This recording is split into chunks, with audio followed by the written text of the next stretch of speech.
Okay, so my play kit is fun because a lot of the toys can be used in different ways.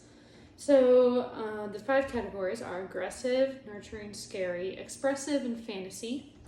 I'll start with aggressive, which is probably the toy I will hopefully have the least of.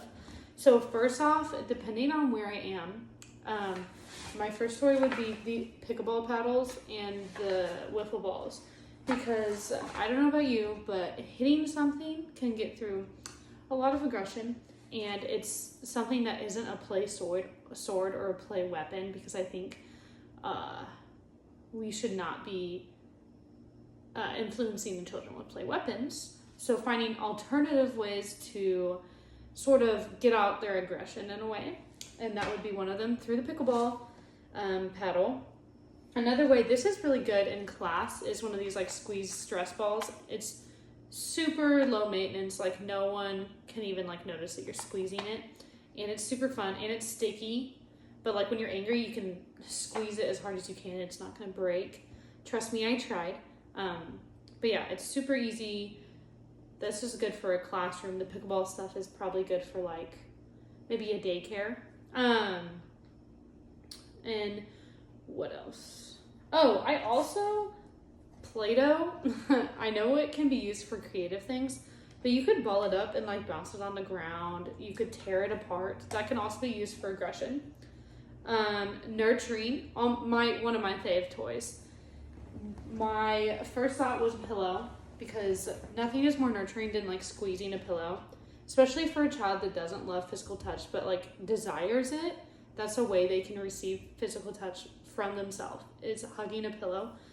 And then also I think fidget toys are pretty nurturing, especially like when you're stressed.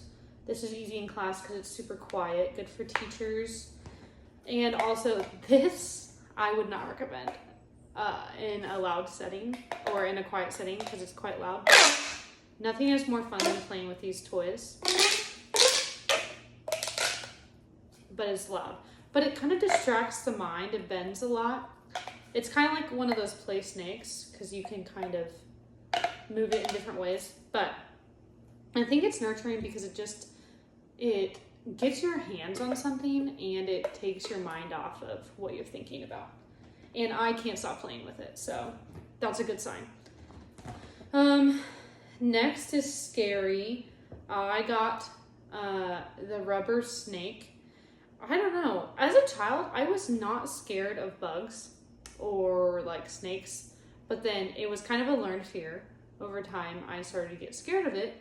But I think exposing the child to scary things, like a rubber snake, things that most humans are afraid of, can help kind of get rid of the stigma of snakes, because some snakes aren't dangerous at all, and they don't hurt you unless you hurt it first. And so just showing them awareness, even what a snake looks like, is good. Showing how little it is compared to your body. I think it's a good scary toy. A tomato. No, this was actually a joke, but it goes into my next toy. I have twin nieces, and their favorite toy right now is their play kitchen in the basement. I love it. They love it. That was my favorite toy as a child too, even though they have a way cooler play kitchen than me. But I think having a play kitchen is a great fantasy toy because you can fantasize taking orders. They adapt based off how their customer, which is me, reacts to the food they bring me. They can bring me real food, like a play burger, but I took the tomatoes off because disgusting, they're scary. They could give me a play burger, which is real, but like they're fantasizing themselves as at a restaurant, or they could give me like a plate with nothing on it and imagine that it's a piece of pizza or something, and we could play eating it and having conversation. I just think it's really good socially and to develop awareness and in your environment and service for others. I think, yeah, it's one of my favorite toys. It's super simple. I only brought the burger with me, but I also have a cute little lunch box to put it in. But yeah, I think that's a fun toy for fantasy. Obviously, there's so many different things you can do with fantasy. You could get a stick and literally be Harry Potter. Like, the possibilities are endless for fantasy. Even getting a cape is so fun. I could really run with that one, but I'm going to keep it pretty simple for now. And then my last category is expressive. So for this one, I chose as my primary chalk.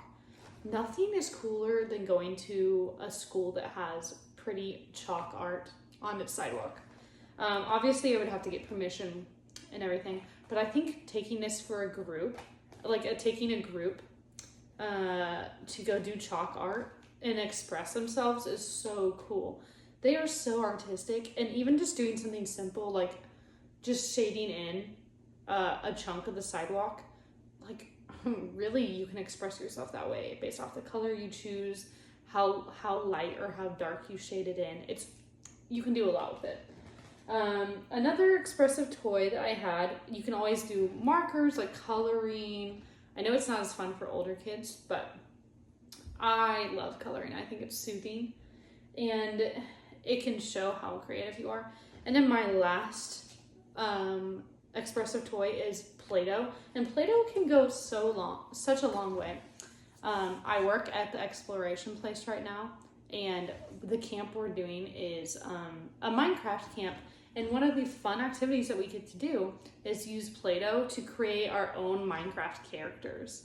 And so at the beginning, we all practice by making the fake, like Creeper or Steve, the two like main characters in the game. And then after a while, we challenge them to make their own creative character. And it's so cool to see, like, does the child make a villain? Does the child make an animal? Do they make armor? Do they make their own character? Do they make themselves or someone that they see in their life? I just think it's really cool. But yeah, my play kit could go literally anywhere. I think a lot of the toys can kind of be used for many different categories, but that's what I've categorized. Thank you. I've enjoyed this class.